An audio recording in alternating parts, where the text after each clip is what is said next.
So yeah, I might as well get off the stage now and let Chris from Bohemia start talking about DayZ for you. Stuck.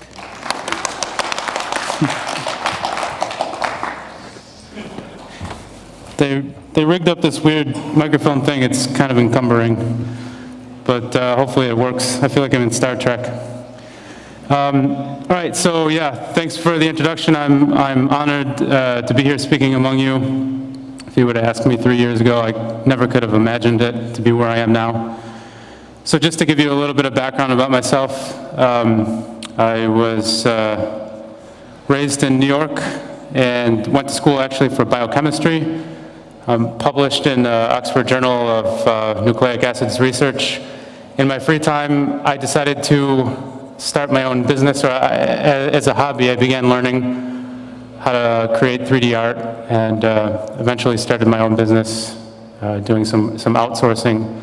My main customer was Bohemia Interactive, and eventually we just decided, well, let's make it official. So that's kind of how I got there. I wanted to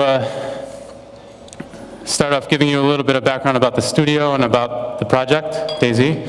So the title of my presentation is Surviving Success, so I should tell you about that, the success part. What the art goals were that we had in mind for the standalone version once we went from a mod to a commercialized version of the modification. The challenges we faced, and there were pretty significant ones. The solutions that we came up with and are continuing to come up with, and then we'll spend some time question and answer. I was originally asked to do a post-mortem, but I thought about it a little bit and I realized, well, it's not really a post-mortem because we're still right in the middle of development, so this is going to be essentially like a lessons learned so far. And I'll be honest, when I was listening to the talk earlier by Stan about the Witcher, I felt a little embarrassed. You're going to see all the ugly side of an unorganized team trying to hoist itself up in the middle of a production environment versus the highly organized manner in which those guys over there were doing things. It's pretty impressive. So, DayZ background started off as a modification for Arma 2, which was otherwise a pretty obscure game at the time, and it had been out for about 3 years. The modification was made by Dean Hall. Multiplayer-only open-world survival anti-game. We are constantly or pretty persistently calling it an anti-game because a lot of the designs and features we added are going against the normal conventions of what game design ought to look like, at least according to most of the rest of the industry. It features permadeath. There's no driving narrative, so permadeath, once you die, you lose everything that you had up until that time. The no driving narrative, there's essentially no storytelling elements in the game. And we don't want to interfere with players' chosen play styles. We're just providing them with tools and allowing them to choose how they want to use those things, whether to help people, to hurt people, to help themselves, or to help others. It was initially conceived by Dean as a way of training officers on an emotional level. So he was, maybe some of you are familiar already with the story, he was in the New Zealand Army. He was on a survival training exercise and was injured. During that time, he was thinking, well, how could we use computer-based simulations to try and train people for the mental process that you ought to go through when you find yourself in a survival situation. His officers were not, his superiors were not very interested, so he famously said, if at first you don't succeed, add zombies. And I know that this is, a lot of times I hear people or see people complaining, I have seen people complaining that it's a cheap storytelling element, just add zombies and suddenly justifies the reason why you need to be surviving. Those are usually the people who would prefer a more purely player versus environment experience, and actually I think that would be pretty interesting as well. So DayZ history, according to me, or at least how I intersected with this project, I started off, like I said, as a hobbyist. In my free time, I was working on modifications as well, just like Dean, to Arma 2. One of them was called Ace Mod. I guess that's my claim to fame. Bohemia Interactive noticed me at some point And I began working as a freelance artist on Operation Arrowhead. From there, I actually moved into the military simulation industry. Worked for a defense company that was creating full-scale mock-ups of helicopters to train the door gunners on hitting targets on the ground, because as you can imagine, that would be really expensive and dangerous to do in real life. So why not do it on the computer first? And then that was around the time when I started my company, Vigilante Design, and began working on Arma 3. Dean was also working on Arma 3 at the time. I met him at the studio in Brno. So I'd gone from this mil-sim lineage, Arma 2 to VBS2 to Arma 3, and then suddenly I was on DayZ. My initial reaction to hearing Dean talk about the mod, he's like telling me, yeah, you know, I created, I can't do the New Zealand accent, I won't. He was all excited about it, and I remember kind of just mentally rolling my eyes and thinking, oh, another zombie mod. And so this was pretty much my reaction right here. But actually, that same week, there was the first big video, and I'll mention a couple of times in passing the content creators and how important they were. It's not obviously related to the topic, and I'm sorry for this lengthy introduction, but this was the first video, and I just wanted to show it because this is the first time when I thought that there was something special to be seen in this project. It was made by a content creator named Chikilroy, who's... Hold on, hey Kevo, Team Black you guys went there. Yeah, let's just wait. Hey, I'm you pretty guys... sure we've got a pretty sweet, tight team right now. Yeah, let's make like 2 teams and come up with an overarching goal. So what do you say we rally up in some big town that we all know? Well, that we can all recognize. Well, they gotta have a map. Yeah, I know. Well, they gotta have a map. Where's the Okay, let's establish leadership. We've all been dead in the zombie invasion. Who's the leader of this group? Maybe yours, Zombie Kevo. Yeah, maybe yours, Zombie Kevo. Wait, Kevo, let's all meet at the Green Mountain, the mountain with the huge fuck-off radio tower. Okay, got it. Okay, that's a good I'm one. gonna go this way. That's good. Yeah, see you guys there. He's coming! Oh! There's 2 of them! The fucking Sonic the Hedgehog! They hit me!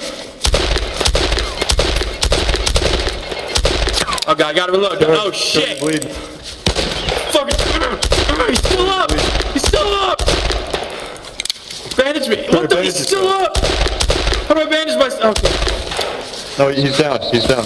He was crawling around and shit, man. You didn't see what I saw. Oh! Get in the building! Get in the fucking building right now! Get in a hangar and close the doors if you can. We need to know. We can't just go to the building. We gotta run. We gotta go somewhere else. They run faster than us!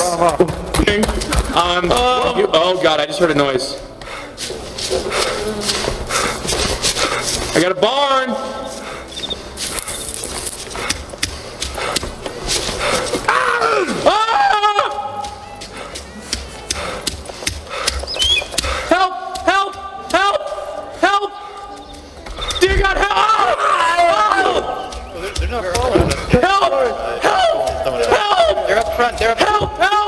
Oh god! Oh god, not again. Not that shit all over again. I was clearing the barn and he just fucking charged me! That brings a smile on my face every time. You can hear, I think it's genuine panic in his voice. I don't think he's just trying to be entertaining because he's a content creator. And he made several of these videos, and actually the trailer for the mod featured some of the footage that he created. And the emotional connection that I saw people developing to their characters, that's really when I realized that there's something interesting here. So quickly, I want to try and get through this so we can get to the meat of our subject here. DayZ had, at its early stages, only 1 or 2 servers that would ever be full. April 10th, that video that you just saw a short clip of was released by, actually, I meant to put April 29th. Arma 2, which at that point was 3 years old, was back on the charts on the Steam top seller list. And everywhere we looked, whether it was YouTube or Twitch or Reddit or 4chan or NeoGAF, everywhere we looked, there were people talking about DayZ. We were completely dumbfounded by it. Like, it just didn't make sense. There was a lot of media attention that came as a result, and that's when Dean really, became a guy. So when you say like, oh, that guy, Dean Hall, yeah, I heard of that guy. So he's a guy. He's one of those guys. And it really, at the time, was a lifeline for BIS, for Bohemia Interactive. Because at the time, Arma 3 development was a lot more complicated than expected. There had been 4 years in between the second and third installation of the series. Arma is their our flagship series. There was a infamous flap when a couple of key individuals working on Arma 3 were arrested in Greece. And this resulted in a major reorganization of the project at both the management level and the creative level. So it was not quite, but almost like having to start development over in the middle of your development. That was very bad, and the company was extremely fortunate to find its previous title on the Steam charts again. This is from April 29th. So first 2 months after releasing the mod, 300,000 copies sold, 330,000 unique players, 1 million after a month. It was about 6 months later when Brian Hicks, the current producer of DayZ, started Survivor Games, and actually recently Survivor Games was announced as official tournament of DayZ, so it's going to become part of the BIS portfolio. And this obvious commercial potential in all of this, and provided opportunity for portfolio diversification at the studio. Just to mention in passing, the keys here to success, just in general from a design standpoint, again, kind of off subject, but the flexibility or the modability of Arma, giving players tools and not instructions, and the content creators are pretty key here. It was just a lot of streamers and YouTubers were just going crazy for this stuff. So then we started facing some decisions very early on, or rather I wasn't, at the earliest stage I wasn't involved. I came on about, I think, 3 or 4 months after the release of the mod is when I started getting a little involved with it. The mod was actually, as you saw, very buggy. It was all script hacked together, although some would argue it's still a little buggy, but we won't go there. At the time, it was extremely vulnerable to cheaters because Arma is a very trusting game built on communities and large-scale multiplayer. So there's a lot of flexibility for people who would like to take advantage of scripting vulnerabilities to do that. And there was, as far from the art perspective, and this is where I'll start getting more focused on the topic, there's dated and unoptimized art. It wasn't really geared towards, the type of game that DayZ was to become. So Arma 2 was focusing on these large-scale combined armed battles. You have planes overhead, tanks rolling around, and it wasn't meant to be like a survive in the environment and scavenge for supplies and buildings kind of game. So we had to basically create a lot of art for that. The DayZ standalone, we wanted to optimize code, move functions, script functions to the engine. We did a lot with anti-cheat features, and actually Eugene, assistant producer of DayZ, was just giving a talk at GDC, and he talked about the anti-cheat features and then the massive art overhaul to suit the new intended purpose. Right, so the terrain that we're playing on. So DayZ, I would say, the thing that's unique about it, or at least one of the things that's unique about its setting, is the size of the map. There was a bit under 1 million objects on the map, and it's 180 square kilometers, and I'll try and show you an infograph so you can sort of understand what that means. We wanted the new terminus that would be suitable for DayZ standalone to be even larger, so we went up to 220 square kilometers. And we currently have over 1.6 million objects and growing. We wanted to cater to the new setting, being that it's sort of this more post-apocalyptic feeling. We needed to have enterable buildings. We're currently in the process of replacing all of the previous buildings that we had on the map with enterable versions, and as you can imagine, that's a monumental task. And we obviously needed to fill them with the loot that the items that spawn in the world that players would want to find. That's including clothes and weapons, food, water and equipment, and so on. We also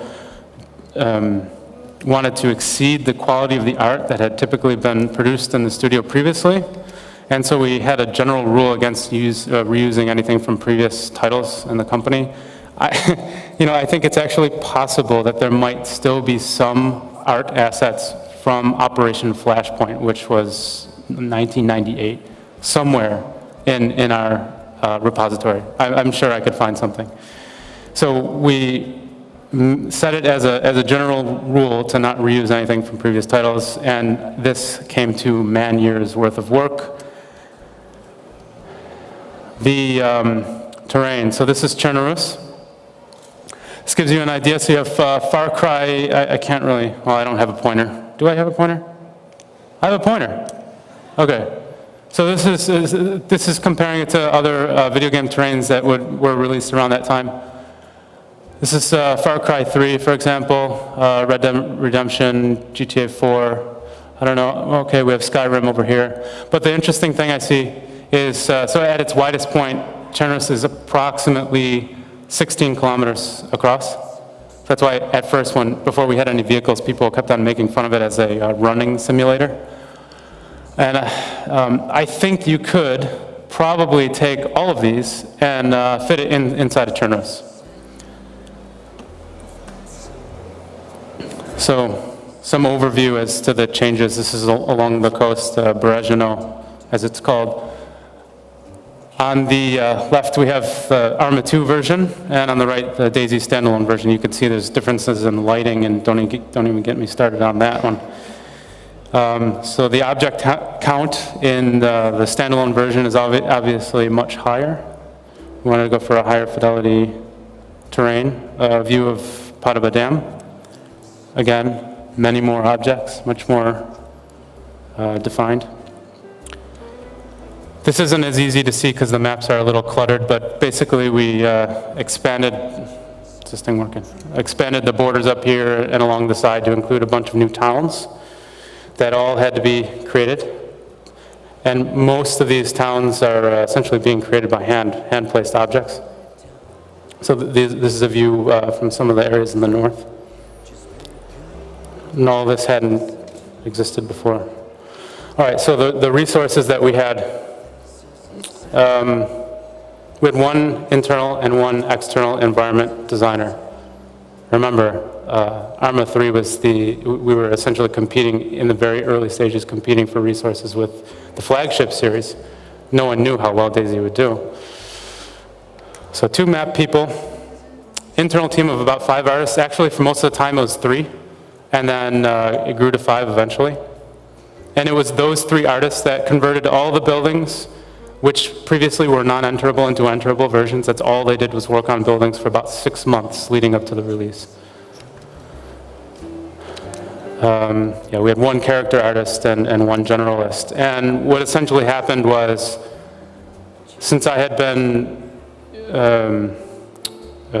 coordinating some artists externally as part of my outsourcing company, Dean and I began talking about, well, let's just make it official. I'll come on as art lead and bring all my guys. And so it kind of almost doubled the capacity of the team. And so my team, my external team, until I came on in an official capacity, was working on both, actually, we were participating in the design and the creation of character art, which was the clothing, and a lot of the loot items and weapons that were in the release.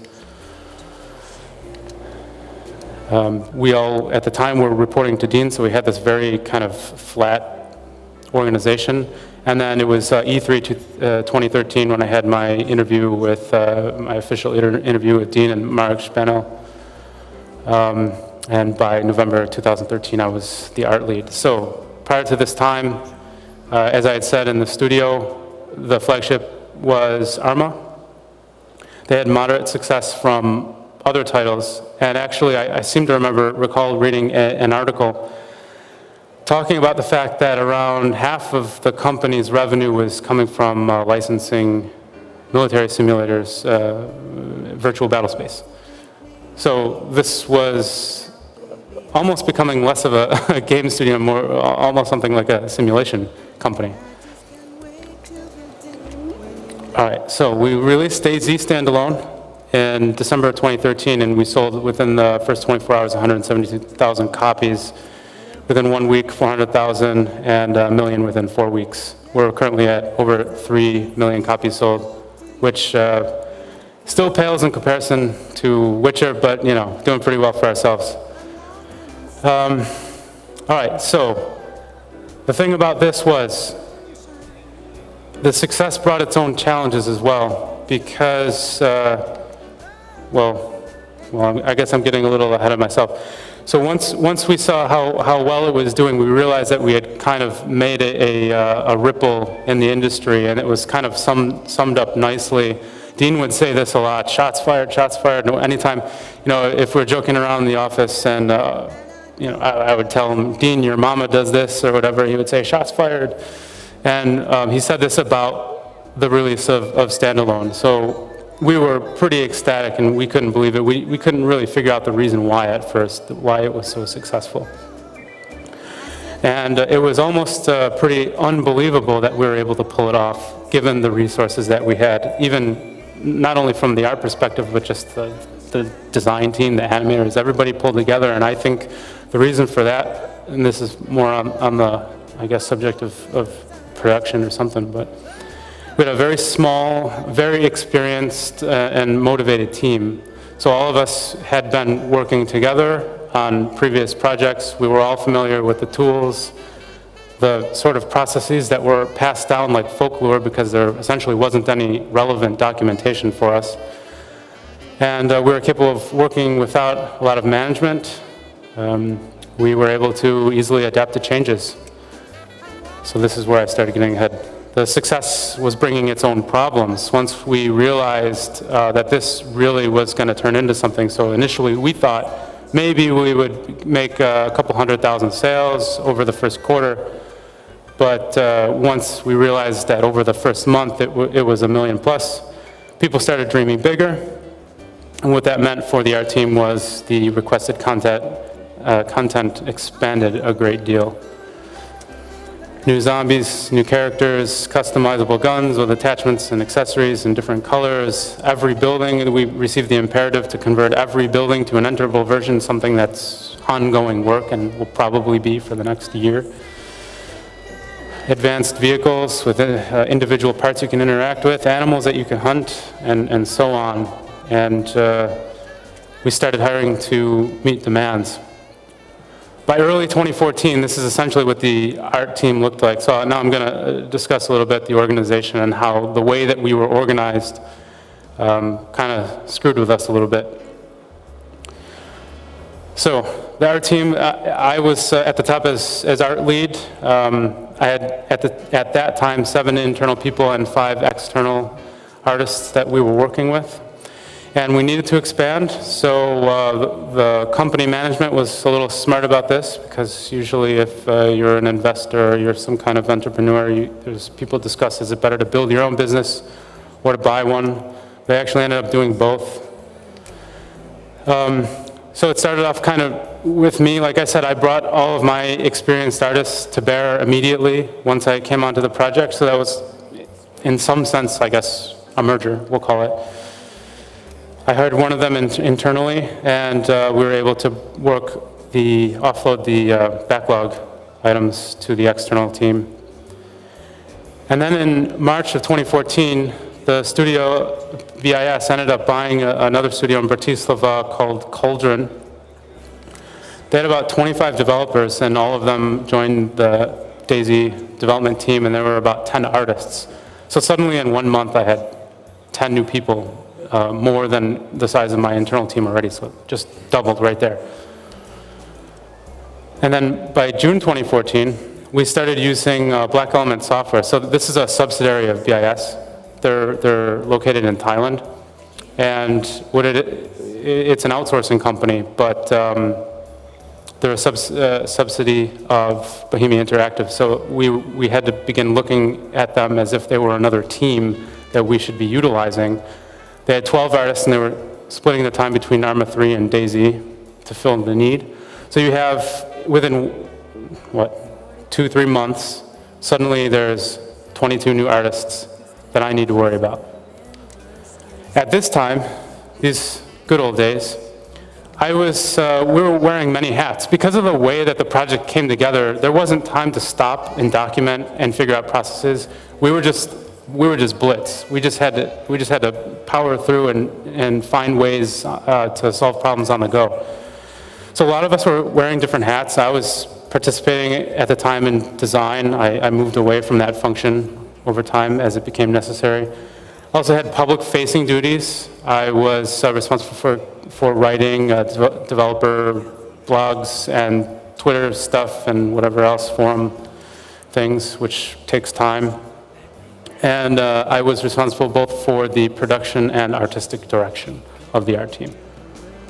So by late 2014,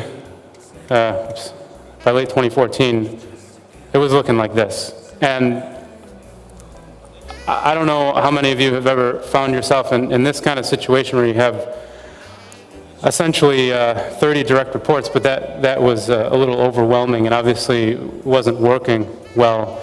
And there was confusion about duties because of the fact that I was participating in these other areas. We didn't have a documented process. We were creating tech that wasn't really getting figured out. We were figuring out the tech along the way.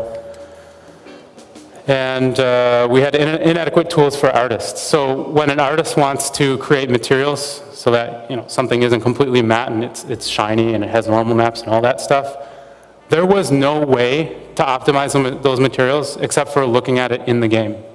Actually, there still is no way to do it. We can approximate it using a standalone renderer, but the lighting isn't correct. And we were always hesitant to invest time into making that any better because we're replacing the render and we're getting all new art tools. So we kept on just thinking, well, it's sort of working. Let's just keep going with it. Soon enough we'll have the tools that we need.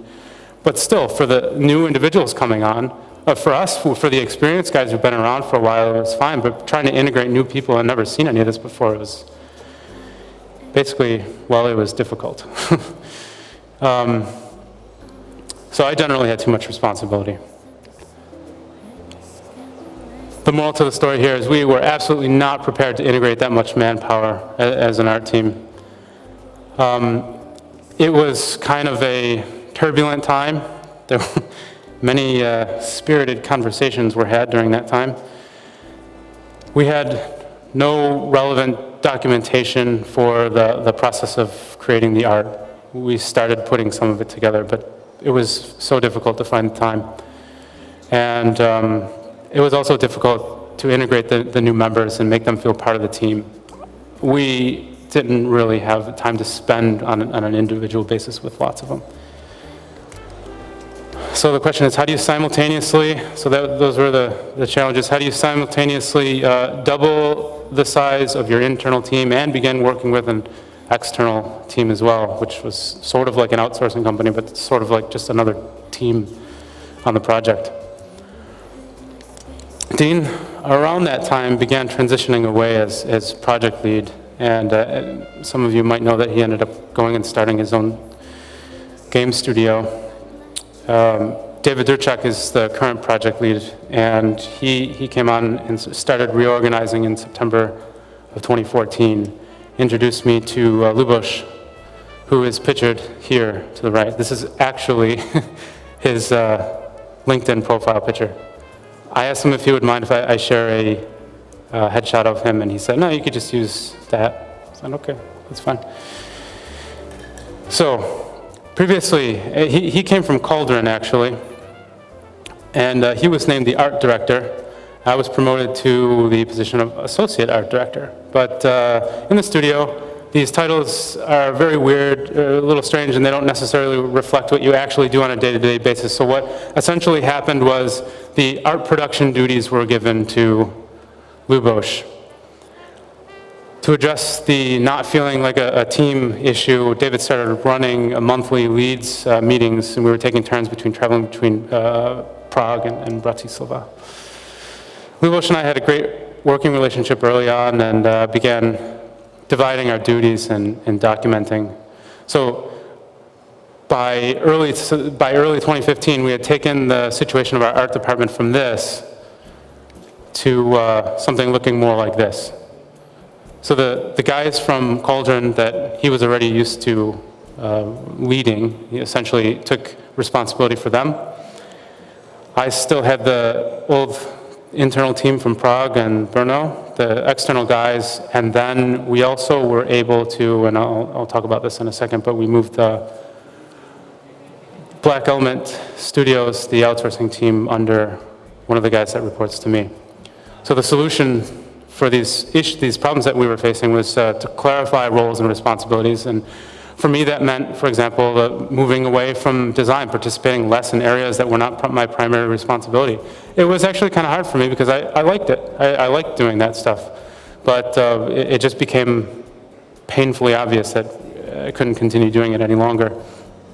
The documentation is huge. I can't emphasize that enough. If you're trying to onboard people, you need to have decent documentation for them. Otherwise, like I said, it's folklore. It's just passed down verbally from generation to generation of artists. And that's fine, and it can work on small teams, but it can't when you're the size of the team that we're currently working with.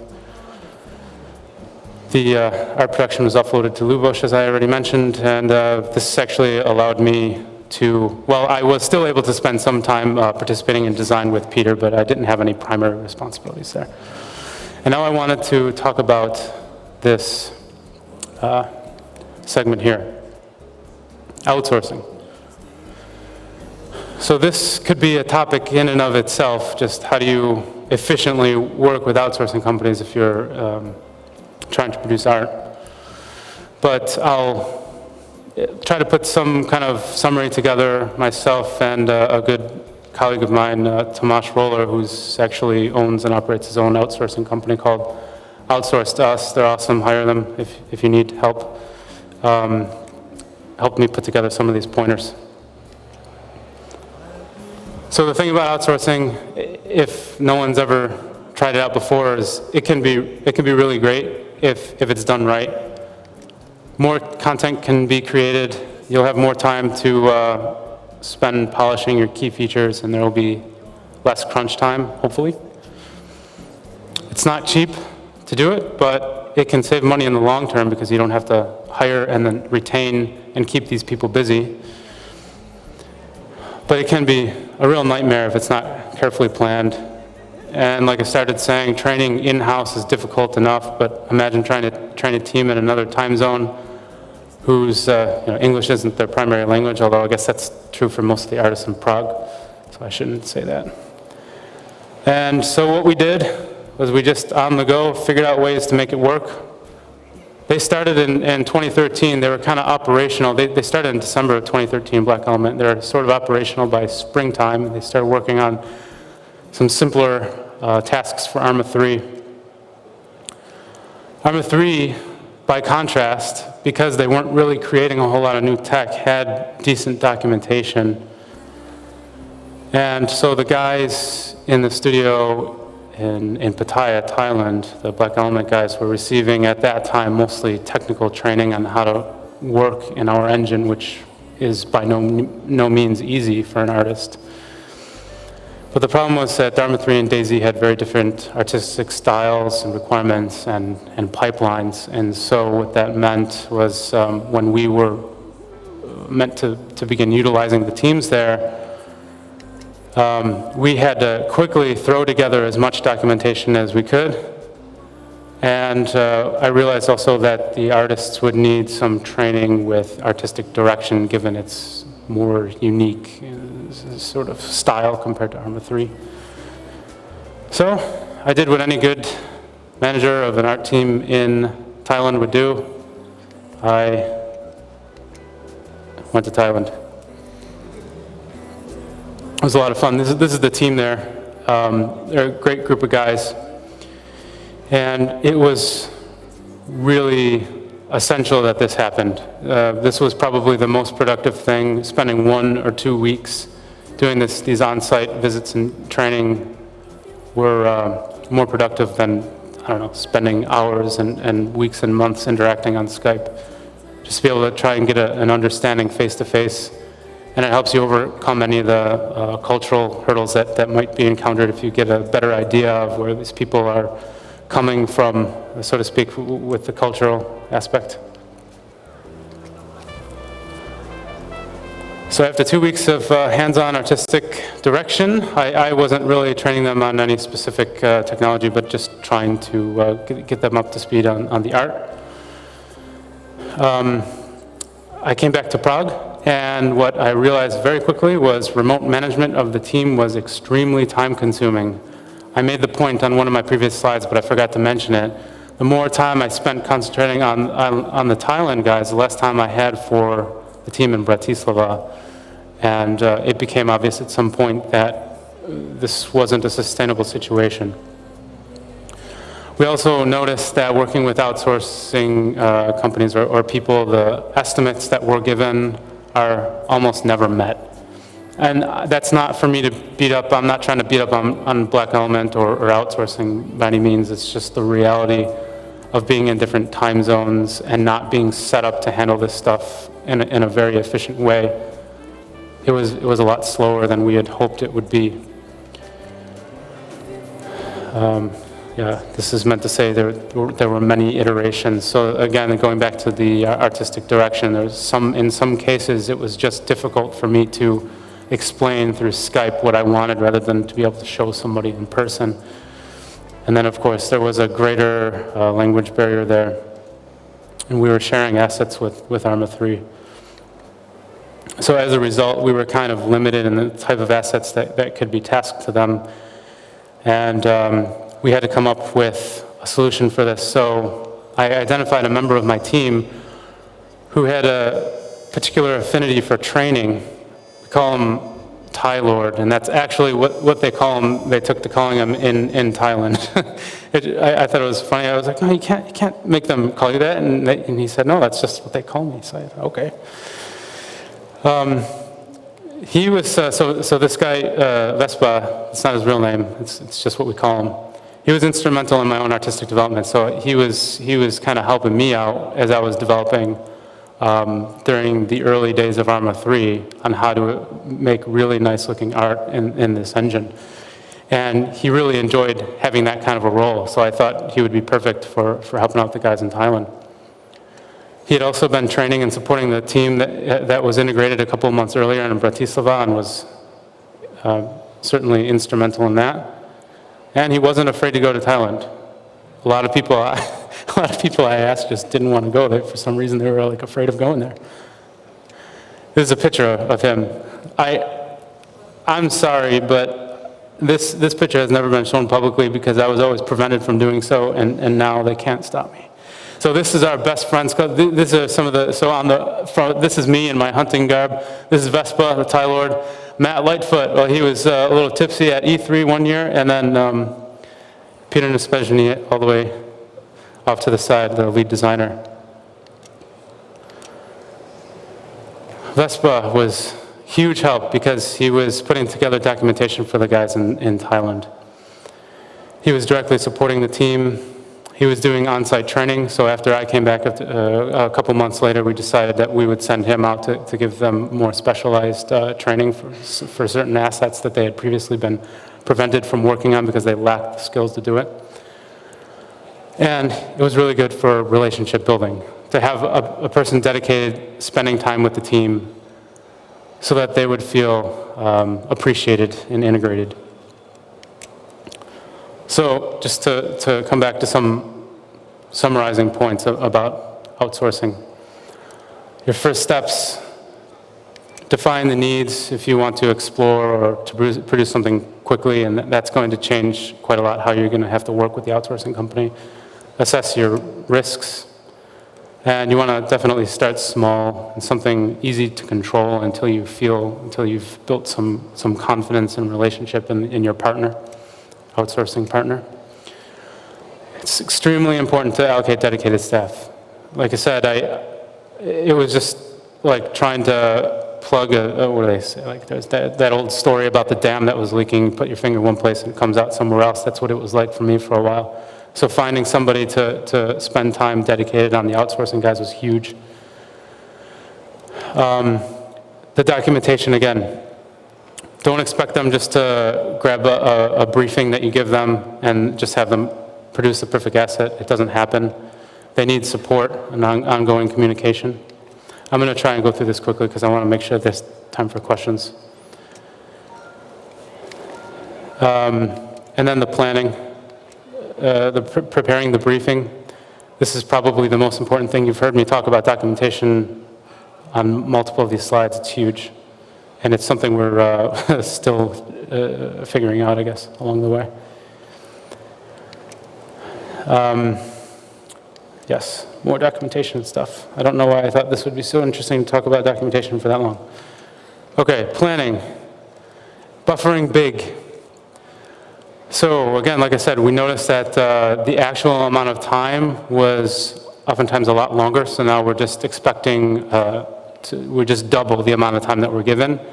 And if that doesn't work with the production schedule, then we can't use an outsourcer for that. So we have to find another solution, like making room internally to do it. Again, with the time zone, the further you are, the more time it will take to complete the asset, because there's going to be a delay in getting feedback. People got to sleep.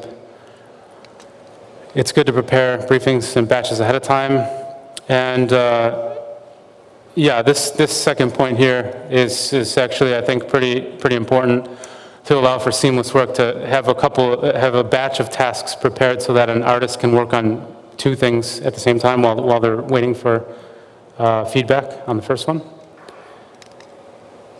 And just to tie it off, start small, expand from there, buffer big, have dedicated staff, prepare the detailed design briefs ahead of time, and do visit and on-site training. It was very important. All right, so that's about all I had to say. If you have any questions, I guess now is the time. We have, what, 10 minutes? Okay.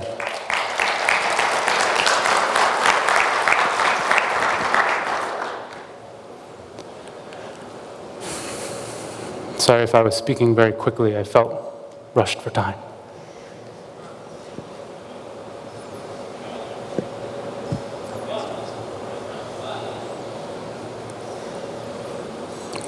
Oh, nothing. Okay.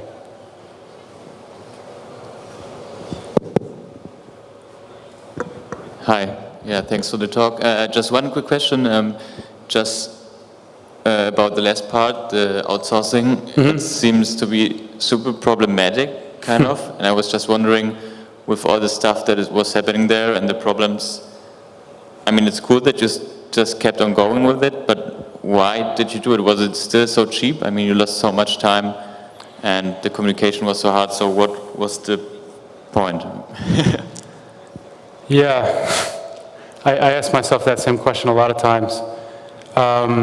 But the fact was, Black Element was a subsidy, of Bohemia Interactive.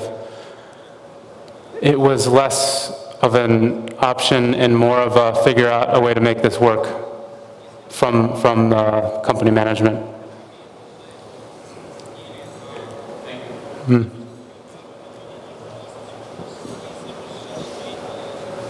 I have to say that I had very similar observation about outsource that you already mentioned, and so I would emphasize those elements, like for example that you need to give them more time, you need to work on the asset afterwards, so you cannot expect the perfect asset, as you said. Like we had exactly the same remarks after working with our outsourcing companies, because we received some assets that were rather good, but were not perfect, and we needed to add time. The way we did it is just like took the assets internally and then finished up on our own, just to cut the iterations. And we also did the similar thing as you did, like just buy out the most skilled people, and integrate them internally. Unfortunately for us, we are still working, because we have the subsidy in Krakow, in a different city, still working on those on-site training. I also would say that it's the best method to use, but it's a very, very difficult thing to pull. Like, you have those new people and you try to integrate the culture, the company culture within those subsidies, within those new areas, but it's hopefully it works for you if you delegate it, like one person that will spread hopefully the knowledge all over the place. We still are looking for such a person, for example, for our case. So I hope you best. I know your situation very well, because we have a very similar one, and we actually like resigned from using outsource overall because of those reasons, and because of many people would just like fed up, like I don't want to deal with those guys, like just leave it. But that's the need to grow. If you have such a big success as you guys, like you need to grow, you need to find people somewhere. Right. So I kind of get you. And actually, there's a lot of different ways that you can use outsourcers, actually. So one of the things that the ARMA 3 team was using them to do was to finalize the art. After the highest resolution LOD was created, to outsource the creation of the reduction LODs and the technical LODs. Like, we're in the game, we're using shadow stencils. We're hopefully going to be converting over to dynamic shadows. But shadow stencils had to be created, so that's something that you can have a less skilled person do. Thanks for the talk. You mentioned that it was a requirement to work with Thailand. If you had the choice, what would you do differently? Well, the issue wasn't necessarily the decision whether or not to work with outsourcing companies, because I think there is a place for them. But I probably, if I could have chosen to not integrate another team like that so close to the time when we integrated Cauldron, that would have probably alleviated a lot of the difficulties. Because integrating that much manpower in such a short period of time, when we just weren't prepared for it, that caused us to, we ended up finding ourselves in a situation where it was difficult for us to recover from that. It took probably almost a year before, well, not quite a year, maybe like 6 months before I felt like we were kind of getting into the swing of things. If we would have done Cauldron first, waited a quarter until we felt pretty confident that everything was going smoothly, and then integrated outsourcers to fill additional capacity gaps, that probably would have been a little bit better plan, but unfortunately, we didn't have the ability at the time.